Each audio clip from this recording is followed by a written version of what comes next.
र पृथ्वीलाई स्थापना गरिसकेपछि त्यही पृथ्वीमाथि स्वयम्भू मनुले आफ्नी पत्नी शतरूपाका गर्भद्वारा मैथुनी सृष्टिको माध्यमद्वारा 5 जना सन्तानहरूलाई जन्म दिनुहुन्छ। दुई भाइ छोराहरू प्रियव्रत र उत्तानपाद नाम गरिएका दुई भाइ छोरा र आकुति देवहूति स प्रसूति रीति विश्रुता। आकुति, देवहूति र प्रसूति नाम गरिएका 3वटी छोरीहरूलाई जन्म दिनुहुन्छ। 3टी छोरीहरू र 3टी छोरीहरू मध्येमा सबैभन्दा माइली छोरी जसको नाम त्यो देवहूति, ती देवहूतिको विवाह चाहिँ कर्दम नाम गरिएका ऋषिका साथमा हुन्छ। कर्दम ऋषि तपस्या गर्न भनेर जानुभयो। सरस्वती नदीका किनारमा गएर दिव्य 10,000 वर्षसम्म कर्दम ऋषिले तपस्या गर्नुभयो र तपस्या गरिसकेर अनि प्रसन्न चित्त भएर बसिरहँदा भगवान श्रीहरिले आएर दर्शन दिनुहुन्छ। दृष्टम बताद्याखिल सत्वराशे संसिद्धमश्नो तव दर्शनान्नः। हे भगवान, आज हजुरको दर्शनले म धन्य भएँ, किनकि जन्म जन्मान्तर अन्य सबैले तपस्या गर्छन्, जन्म जन्मान्तर हजुरको भजन गर्छन्, तर हजुरको दर्शन असम्भव छ। तर आज मैले यति छोटो समय तपस्या गर्दा हजुरको दिव्य दर्शन पाएँ भनेर म धन्य भएँ भनेर कर्दम ऋषिले भगवान श्रीहरिको दिव्य स्तुति गर्नुहुन्छ। भगवानले भन्नुभयो, वरदान माग्नुहोस् कर्दम भन्दा मलाई हजुरले एउटी धर्म पत्नी प्रदान गर्नुहोस्, मलाई धर्म पत्नीको आवश्यकता छ भन्नुभयो। दिव्य 10,000 वर्षसम्म तपस्या गरेको फल चाहिँ के त भन्दा धर्म पत्नी प्राप्ति। एउटा कुरा ध्यान दिनुहोला, पत्नी त सबैले प्राप्त गर्छन् सज्जन, तर धर्म पत्नी चाहिँ तपस्याको माध्यमद्वारा मात्रै प्राप्त हुन्छ है, त्यसै प्राप्त हुँदैन। पत्नी र धर्म पत्नीमा धेरै फरक छ। त्यसैले धर्मपरायण आफ्नो कुलको वंशको नीति नियम कानुनलाई स्वीकार गरेर धर्मको रक्षाका लागि अगाडि बढ्ने, आफ्नो कुल परम्परालाई ध्यान दिने, धर्ममा सधैँ अडिग रहने त्यस्तै धर्मपरायण पत्नी प्राप्त गर्न चाहिँ तपस्या नगरिकन हुँदैन। पुण्य कर्मको फल बिना धर्म पत्नी प्राप्त गर्न सकिँदैन। त्यसै कारणले गर्दा दिव्य 10,000 वर्षसम्म तपस्या गर्नुभयो, मलाई धर्म पत्नीको आवश्यकता छ भन्नुभयो भगवानसँग कर्दम ऋषिले। अनि परमात्मा भगवानले भन्नुभयो, पर्सिका दिनमा तपाईका घरमा स्वयं आउनुहुनेछ, स्वयम्भू मनु आफ्नी माइली छोरी लिएर र हजुरलाई प्रदान गर्नुहुनेछ भनेर वचन दिनुभयो। र अनि भन्नुभयो कर्दम ऋषिले, प्रभु अब पत्नी त मैले पाउँछु र मेरा घरमा साक्षात पुत्र बनेर हजुर आइदिनु पर्छ है भन्नुभयो कर्दम ऋषिले। त्यो कुरा भगवानले स्वीकार गर्नुभयो र वरदान दिएर भगवान अन्तरित हुनुभयो। र पर्सिका दिनमा कर्दम स्वयम्भू मनु आफ्नी माइली छोरी र शतरूपा पत्नीलाई साथमा लिएर कर्दम ऋषिका आश्रममा जानुहुन्छ र कर्दम ऋषिलाई आफ्नी माइली छोरी विवाह गरेर दिनुहुन्छ। र तिनै कर्दम ऋषिका घरमा जब विवाह गरेर बसिसकेपछि सज्जन हेर्नुहोस्, देवहूति आज विवाह भयो, भरे बेलुका शयन गर्नुभयो, बिहान उठेर सन्ध्या वन्दन गर्न भनेर कर्दम ऋषि बस्नु भएको थियो। कर्दम ऋषिलाई त समाधि लागेछ। त्यतिखेर हेर्नुहोस्, समाधि लाग्यो, कर्दम ऋषि समाधिमा बस्नुभयो। तर माता देवहूतिले निरन्तर रूपमा भगवानको सेवा गरिरहनुभयो। कतिखेर खाने बेला हुन्छ, कतिखेर सुत्ने बेला, कतिखेर स्नान गर्ने बेला, त्यो सबै विचार गरेर पतिव्रता नारीको धर्मलाई पालना गर्दै निरन्तर रूपमा उहाँले सेवा गरिरहनुभयो। र धेरै वर्ष समयको अन्तराल पश्चात कर्दम ऋषिको समाधि खोलेछ।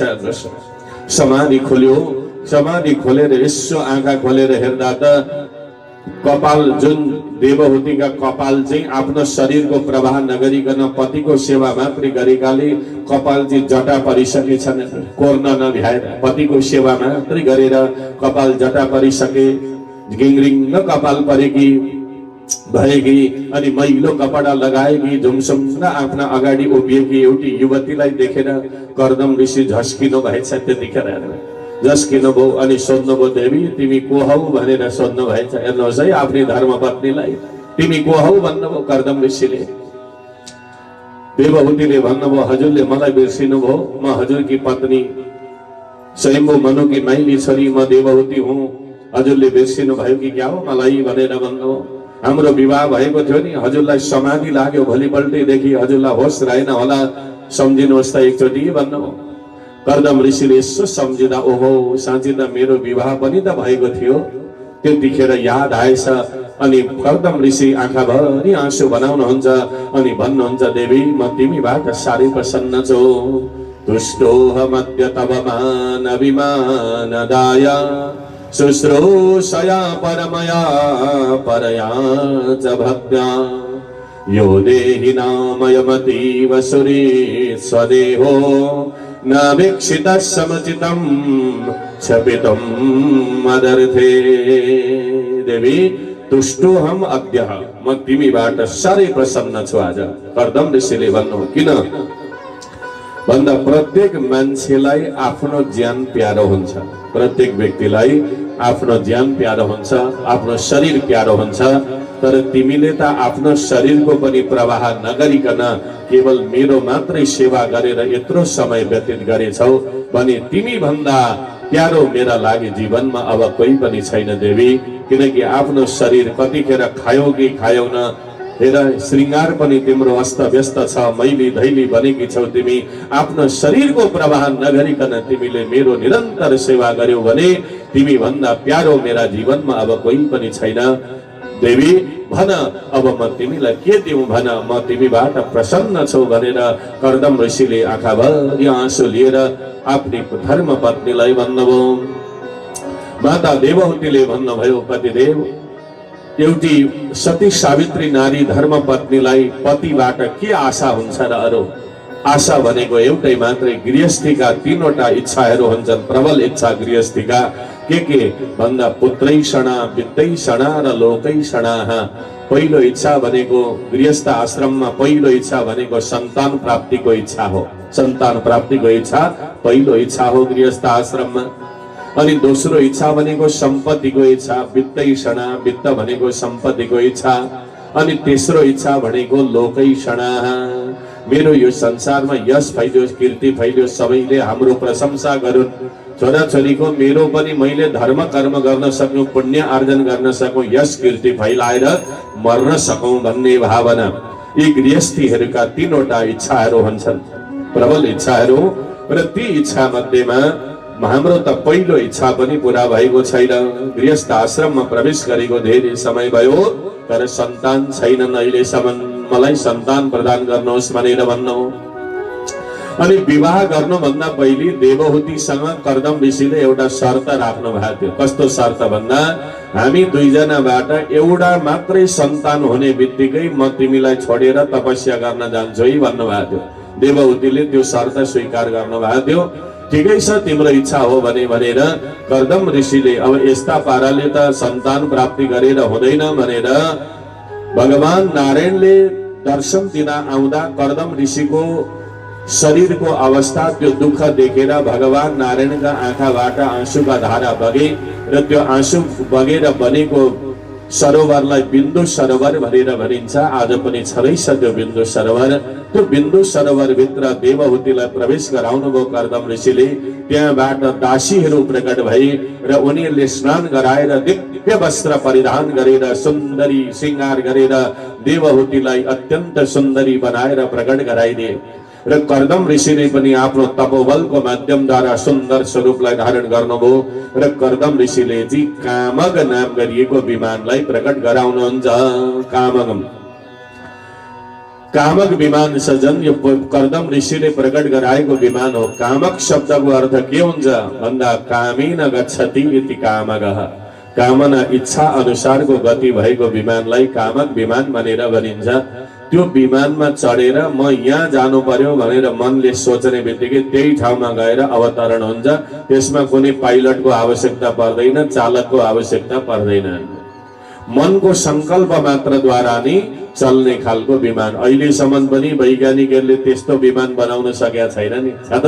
मनको गति अनुसार चल्ने विमान पहिलोचोटि कर्दम ऋषिले निर्माण गर्नुभएको हो सजन त्यस्तो विमान। र त्यो विमान दिव्य विमान, त्यो विमान भित्र प्रवेश गर्ने बित्तिकै जे छ आफूलाई चाहिने पदार्थहरू, खानपिनका व्यवस्थाहरू, पहाड पर्वत नदी नाला तलाउहरू, जे छ बगैँचाहरूमा सुन्दर फलहरू फलेका छन्, त्यो बगैँचामा सबै कुरा छ। यतिश्री जे चाहिन्छ नि ती सम्पूर्ण पदार्थहरू त्यही विमानभित्र विद्यमान छ। त्यस्तो अनि खानेकुराहरू पकवान आदि मिठाई आदि जे आवश्यकता पर्छ ती सबै विद्यमान छ त्यही भित्र। त्यस्तो विमानभित्र देवहूतिलाई पनि प्रवेश गराउनु भयो र अनि लिएर जान लाग्नुभयो। जानुभयो, भ्रमण गर्दै हुनुहुन्थ्यो। भ्रमण गर्दै गर्दै जाँदाखेरि त्यो विमानमा विचरण गर्दै गर्दा 9 बहिनी छोरीहरू जन्मिएछन् कर्दम ऋषिका। अब एउटा मात्रै सन्तान हुने बित्तिकै भजन गर्न जान्छु है भनेको कर्दम ऋषिलाई होसै भएन, 9 वटी छोरी जन्मिएछन्। हेर्नुहोस् न, अब यो गृहस्थ आश्रमको जन्जाल भनेको त्यस्तै हुन्छ। गर्छु भनेको कुरा कहाँ गर्न पाइन्छ र, हैन? 9 बहिनी छोरी जन्मिएछन् अनि 9 बहिनी छोरी जन्मिएपछि पो होस आएछ एक दिन कर्दम ऋषिलाई। हेर्नु, कर्दम ऋषिले भन्नुभयो, देवी मेरा झोलीमाला पञ्चपात्र कता छन् कोनी, आज अब जान्छु म भजन गर्न भन्नुभएछ 9 बहिनी छोरी जन्मिएपछि। एउटा कुरा त एउटा सन्तान हुने बित्तिकै भजन गर्न जान्छु भन्नुभएको थियो, तपाईँ शर्तमा हारिसक्नु भएको छ। अर्को कुरा तपाईँ अब भजन गर्न जान सक्नुहुन्न भन्नुभएछ देवहूतिले। किन भन्दा अब घरमा 9 बहिनी छोरी छन्, तपाईँ भजन गर्न जानुभयो भने के भन्लान् छिमेकीले आफन्तले, छोरी जन्माउने बेलामा जन्मायो अब बिहे दान गर्ने भएन, भागो आज बाउ भन्दैनन् भोलि गएर। पहिला राम्रा योग्य ज्वाइँहरू खोजेर छोरी जिम्मा लगाउनुहोस्, छोरीलाई घर पठाउनुहोस्, अनि मात्रै हजुर भजन गर्न जानु होला भनेर देवहूतिले भन्नुभयो। कर्दम ऋषिले जो ब्रह्माजीका 10 जना पुत्रहरू ऋषिहरू मरीचि, अत्रि, अंगिरा, पुलस्त्य, पुलह, क्रतु, भृगु, वशिष्ठ, दक्ष प्रजापति र नारद, यी नारदलाई छोडेर यी 9 जनालाई एक एक बहिनी छोरी प्रदान गर्नुभयो कर्दम ऋषिले। विवाह गरेर दिएर पठाउनु भयो, सबैले विवाह गर्नुभयो। अनि छोरी पनि घर घरमा सबैजना गइसके। अब भन्नुभयो कर्दमले, देवी अब म जान्छु है भजन गर्न भन्नुभयो। छोरी ज्वाइँका घर पठाइसकेपछि त्यति भन्ने बित्तिकै देवहूतिले भन्नुभयो, पतिदेव हजुर भजन गर्न जानुहोस्, म रोक्दिनँ, किनकि हाम्रो विवाह गर्नुभन्दा पहिले शर्त त्यस्तै थियो, जानुहोस् तपाईँ। तर हजुर भजन गर्न गइसकेपछि म त घरमा एक्लै हुने भएँ, अनि मेरो चाहिँ बुढापाको सहारा खोइ नि त। अब म चाहिँ एक्लै बस्नु, अब मेरा लागि त कोही बुढापाको सहारा नि छैन, एउटा सहारा मलाई प्रदान गरेर अनि जानु होला भन्नुभयो। हेर्नुहोस् है, कर्दम ऋषि फेरि रोकिनु भयो। अब यी गृहस्थीका जन्जालहरू त्यस्ता हुँदो रहेछन्। कर्दम ऋषिलाई पनि छोडेन यो जन्जालले। कर्दम ऋषिलाई त्यतिखेरै भगवानको याद आयो। ओहो, भगवानले म हजुरका घरमा पुत्र भनेर आउँछु भनेर वचन दिनुभएको थियो भनेर दुवै बसेर भगवानको चिन्तन गर्न लाग्नुभयो। र समयकाल अनुसार देवहूतिका गर्भमा केही प्रवेश गरे जस्तो हुन लाग्यो र समयकाल अनुसार साक्षात भगवान श्री हरि नारायणले देवहूतिद्वारा कपिल अवतारलाई धारण गरेर प्रकट हुनुभयो। भन कपिल नारायण भगवानको जय हो। सांख्य योग शास्त्र का आचार्य भगवान कपिल नारायण भगवान को अवतार हुन्छ देवहूतिद्वारा। र कपिल भगवान को अवतार होने बित्तिकै यता प्रस्थान गर्नुभयो। कर्दम ऋषिजी भगवान को भजन गर्न भनेर जानुभयो। जानुभयो भजन गर्न। देवहूति बसिरहनु भएको थियो। कपिल भगवान त एकान्तमा बसेर परमात्मा को स्वयं आफ्नो स्वरूप को चिन्तन गर्नुहुन्थ्यो। देवहूतिलाई थाहा भयो कि साक्षात भगवान हुनुहुन्छ, मेरो पुत्र मात्रै होइन भन्ने कुरा थाहा पाएर उहाँबाट त मैले ज्ञान लिनुपर्छ अब भनेर देवहूतिले गएर भगवान कपिललाई आफ्नै पुत्र भए तापनि भगवान मानेर प्रणाम गर्नुहुन्छ। अनि प्रणाम गरेर देवहूतिले भगवान कपिल नारायणसँग प्रश्न गर्नुहुन्छ। निर्विण्णा नितरम भूमन् असद इन्द्रिय तर्षणात् येन संभाव्यमानेन प्रपन्नान्धम तम प्रभो। हे प्रभु, हे भगवान, यी हाम्रा इन्द्रियका घोडाहरू बडा चञ्चल हुँदा रहेछन्। यी इन्द्रियका घोडालाई के गरी बसमा पार्न सकिएला प्रभु? र इन्द्रियका घोडाबाट पार भएर यिनीहरूलाई परास्त गरेर परमात्मा के गर्दा प्राप्त गर्न सकिएला हे भगवान भनेर बडा दिव्य प्रश्न गर्नुहुन्छ। अनि भन्नुहुन्छ तम त्वागताहं शरणं शरण्यं स्वभृत्य संसार तरो कुठारम। हे भगवान, म हजुरका शरणमा आएकी छु। मलाई तपाईले आमा बनेर होइन, आमा भनेर होइन, म हजुरकी शिष्या हुँ। शिष्या सम्झेर मलाई ज्ञान दिनुहोला। किनकि आमा भनेर ज्ञान दिँदाखेरि ज्ञान दिने तरिका बदलिएला तपाईमा। तर त्यो म चाहन्न। मलाई शिष्या बनाएर हजुरले ज्ञान दिनुहोला। तपाई मेरो छोरो होइन, तपाई मेरो गुरु हो। आजदेखि मैले हजुरलाई गुरु माने, हजुरले मलाई शिष्या मानेर ज्ञान दिनुहोला।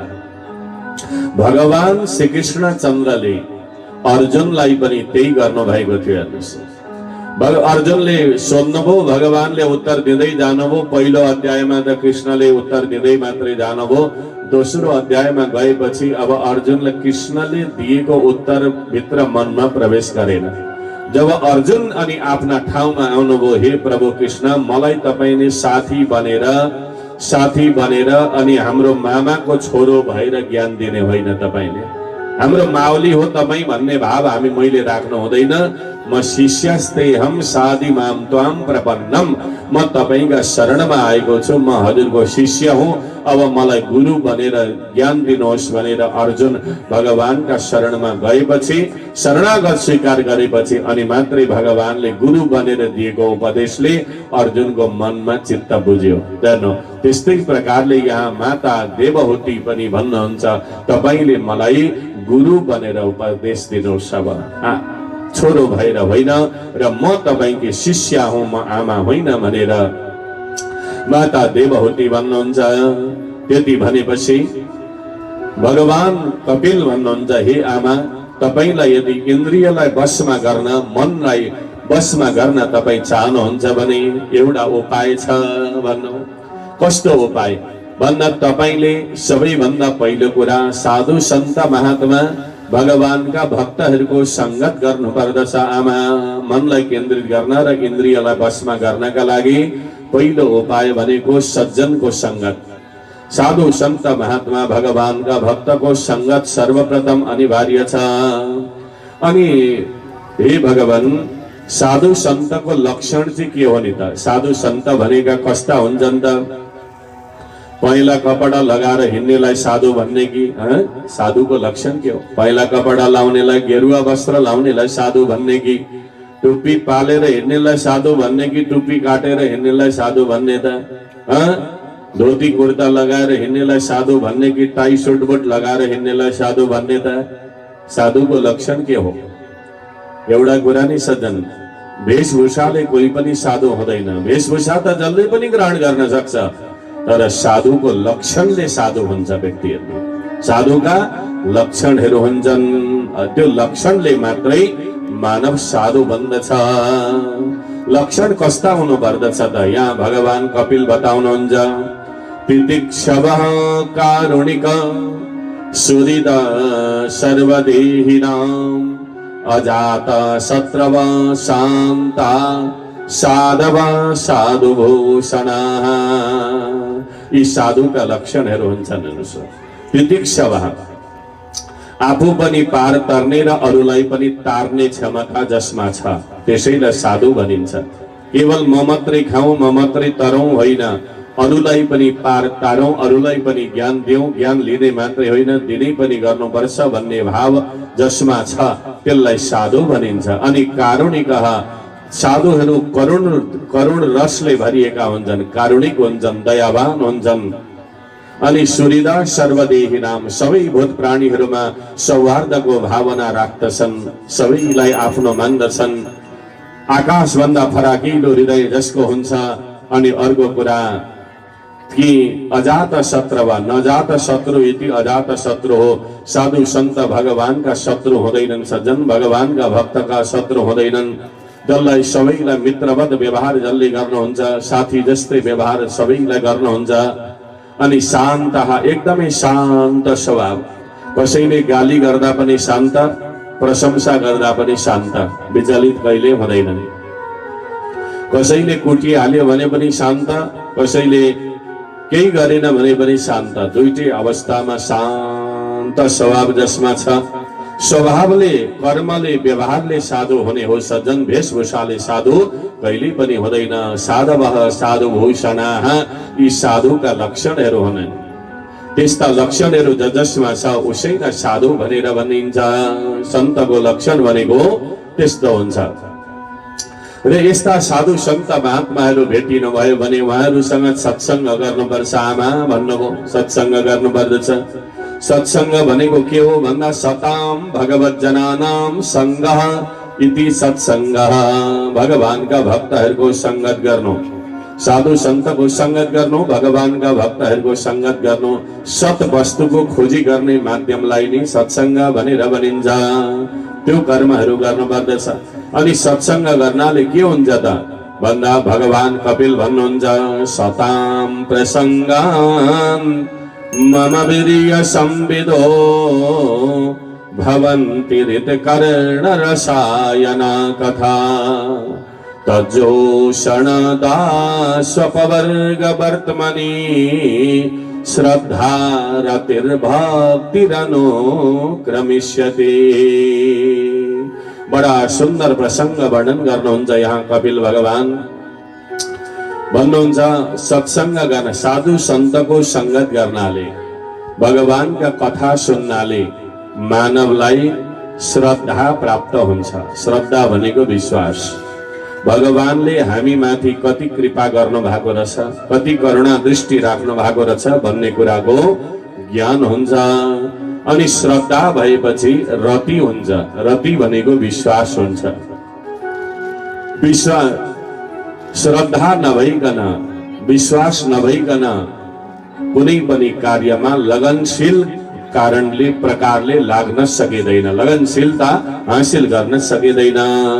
हेलो, भगवानका बारेमा सुनेपछि, साधु सन्त महात्मा विद्वानको संगत गरेर सुनेपछि विश्वास हुन्छ।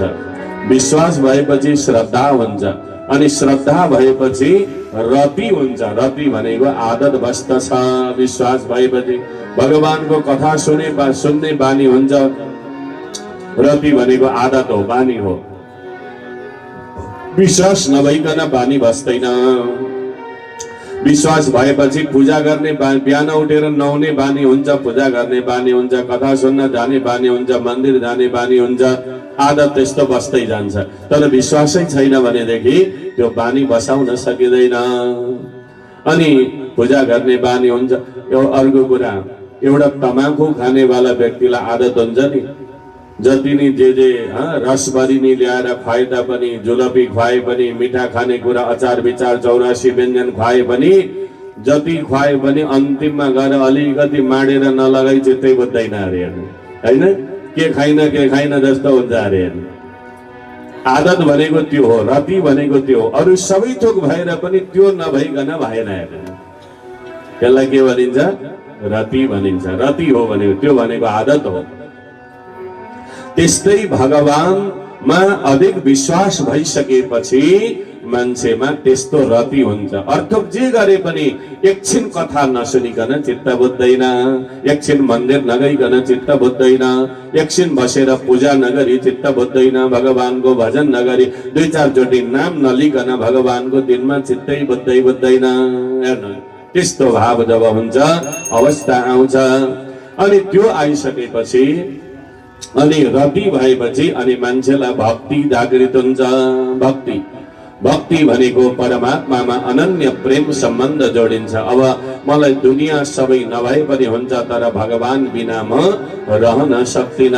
समर्पित भावको नाम हो भक्ति। त्यो भक्ति जब प्राप्त हुन्छ अनि भक्तिबाट भगवानलाई प्राप्त गर्न सकिन्छ।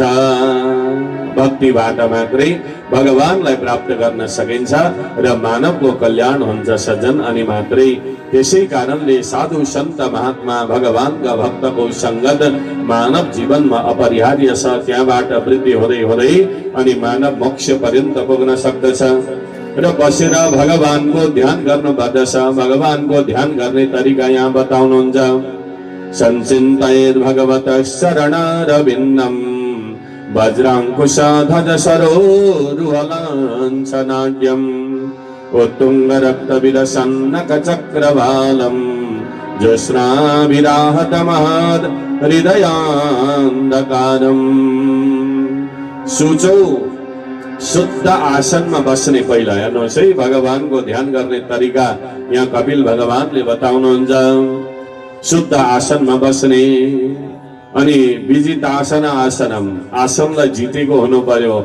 एक ठाउँमा बसिसकेपछि 2-4 घण्टा पल्याटी मारेर बस्न सक्ने क्षमता आफूमा हुनु पर्यो। अनि बसेर चाहिँ आँखा बन्द गर्ने, ध्यान गर्दा मेरुदण्डलाई सिधा राख्नुपर्छ। जहिले पनि मेरुदण्डलाई, ढाडलाई सिधा गरेर बस्नुपर्छ। बस्दा अहिले ढाड दुख्ने, नसा खुम्चिने, नसा चेपियो अरे हाम्रो त भन्छ हामी हैन, नसा चिप्यो अरे, ढाड दुखेर हुँदैन, बस्ने हुँदैन, केही गर्ने हुँदैन भन्छौँ हामी। त्यो के कारणले भन्दा बस्दाखेरि जहिले पनि ढाड सिधा, मेरुदण्ड एकदमै सिधा गरेर बस्नुपर्छ आसनमा बस्दाखेरि जहिले पनि। अनि ढाड सिधा गरेर बस्ने, मेरुदण्ड सिधा गर्ने, अनि बसेर आसनमा बसेर चाहिँ भगवानको ध्यान गर्ने। ध्यान गर्दा भगवानको स्वरूपको ध्यान गर्ने। अनि ध्यान गर्दा चरणबाट सुरु गर्नुपर्छ। सञ्चिन्तयेत् भगवतश्चरणारविन्दम, चरणबाट ध्यान सुरु हुन्छ। भगवानका चरणहरू अत्यन्त कोमल छन्। वज्र अंकुश ध्वजाहरूले चरण चिन्हहरू चिन्नेछन्। भगवानका नङहरू पनि अत्यन्त सुन्दर छन्, मणि समान चम्किला नङहरू छन्। भगवानको घुँडा प्रदेश गोला गोला घुँडाहरू छन्। भगवानका घुँडाका पाङ्राहरू अत्यन्त गोला। भगवानको अत्यन्त स्वरूप, नाभि स्वरूप पनि अत्यन्त गहिरो नाभि। भगवानको अत्यन्त बारुले कमर, सुन्दर स्वरूपको ध्यान गर्दै वक्षस्थलको ध्यान गर्ने। वक्षस्थलमा चाहिँ भगवानले वैजयन्ती मालाहरूलाई धारण गर्नु भएको छ। अत्यन्त सुन्दर वक्षस्थल। अनि मुखमण्डल, भगवानको मुखमण्डल अत्यन्त सुन्दर छ।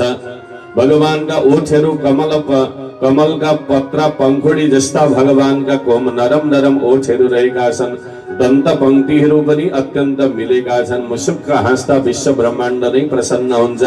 भगवानका आँखाहरू कमल पत्र वत्सन बा कति सुन्दर गोला गोला आँखाहरू रहेका छन्। भगवानका शिरमा मुकुट छ, अत्यन्त मनोहर दिव्य स्वरूप छ भनेर बसेर त्यसरी भगवानका चरणदेखि शीर्षसम्मको ध्यान गर्नुपर्दछ। त्यो ध्यानको विधि भनेको त्यस्तो हुन्छ। अनि त्यो स्वरूपलाई सम्झिएर सटक्क त्यो स्वरूपलाई मनमा नै लगेर हृदयमा धारण गर्ने र हृदयमा बसाएर अनि त्यो स्वरूपलाई निरन्तर चिन्तन गरिरहने। ध्यानको विधि भनेको त्यस्तो हुन्छ। त्यसरी भगवानको ध्यान गर्नुपर्दछ। अनि यम नियम आसन प्राणायाम प्रत्याहार ध्यान धारणा समाधि का विषयमा पनि यहाँ कपिल भगवानले माता देवहूतिलाई बताउनु भएको छ। अनि देवहूतिले भन्नुभयो, हे प्रभु, मनुष्य माताका गर्भमा कसरी प्रवेश गर्दछ त? मनुष्यको लक्षण के हो भनेर प्रश्न गर्नुहुन्छ। प्रश्न गर्दा कपिल भगवान भन्नुहुन्छ, हे आमा, जब मानवले आफ्नो कुल परम्परा अनुसार आफ्नो धर्म कर्म र आफ्नो वर्णाश्रम धर्म अनुसार जब विवाह गर्दछ, मनुष्यले उत्तम कुलकी कन्या खोजेर विवाह गर्दछ। विवाह गरिसके पश्चात चौथो दिनमा मासिक धर्मबाट निवृत्त भएर चौथो दिनमा गएर आफ्नै धर्म पत्नी पवित्र हुन्छन्। चौथो दिनमा गएर अनि पाँचौं दिनदेखि लिएर पाँचौं दिनबाट उता लागिसकेपछि चाहिँ पवित्रतामा हुँदै हुँदै 7 दिन भित्रमा गर्भधान संस्कार भयो भने मलिन स्वभावको सन्तानले जन्म लिने गर्दछ। 7 दिन भित्रमा मासिक धर्म भएका 7 दिन भित्रमा गर्भधान संस्कार भयो भने मलिन बुद्धिको, कमजोर बुद्धिको सन्तानले जन्म लिने गर्दछ। र 8 दिनदेखि उता 8औं दिनदेखि उता लागिसके पश्चात चाहिँ अनि 8औं दिनदेखि उता लागेपछि मात्रै गर्भधान संस्कारद्वारा सन्तान जन्मिए भने उत्तम सन्तानहरू जन्म लिने गर्दछन्। र 8 दिन 10 दिन 12 दिन 14 दिन र 16 दिनमा यदि गर्भधान संस्कार भयो भनेदेखि पुत्र छोरो जन्मिने सम्भावना अधिक रहन्छ। र बिजोर रात्रिमा 7, 9, 11, 13 यी रात्रिहरूमा गर्भधान संस्कार, 15औं रात्रिमा गर्भधान संस्कार भयो भने छोरी जन्मने सम्भावना अधिक रहन्छ। र त्यस्तो खालको सम्भावना रहन्छ। र अनि कललम त्वेक रात्रिण